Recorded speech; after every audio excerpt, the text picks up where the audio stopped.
سر درد کا مسئلہ بہت اہم مسئلہ بن چکا ہے۔ بہت سارے مرد اور خواتین شکایت کرتے ہیں سر درد سے، اور پھر کمال کی بات یہ ہے کہ سر درد کا پرماننٹ علاج بھی کسی حکیم یا ڈاکٹر کے پاس نہیں۔ کچھ وقت کے لیے دوائیاں کھاتے ہیں، پھر وہ دوائیاں اثر بھی نہیں کرتی۔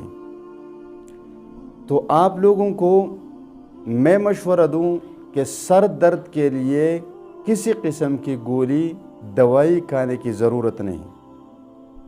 بس آپ نے صرف ایک وظیفہ کرنا ہے، اور وظیفہ بھی انتہائی آسان، ہر ایک آدمی اس وظیفے کو خود کر سکتا ہے، کسی دوسرے کی مدد کی ضرورت نہیں۔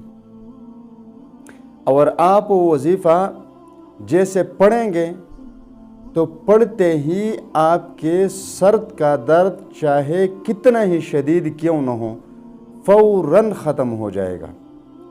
وظیفہ اس طرح ہے کہ سورۃ بنی اسرائیل کی آیت نمبر 105 ہے، وَبِالْحَقِّ أَنزَلْنَاهُ وَبِالْحَقِّ نَزَلَ وَمَا أَرْسَلْنَاكَ إِلَّا مُبَشِّرًا وَنَذِيرًا۔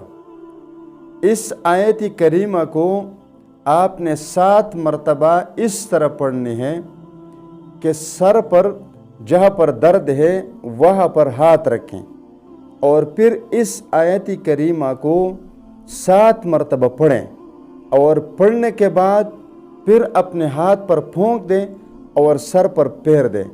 جیسے ہی آپ اس طرح پھونک کر سر پر ہاتھ پھیرو گے، یقین کرے آپ کو یہ محسوس بھی نہیں ہوگا کہ میرے سر میں کبھی درد تھا بھی یا نہیں۔ ایسے ہی انشاءاللہ تعالی سر کا درد ختم ہو جائے گا۔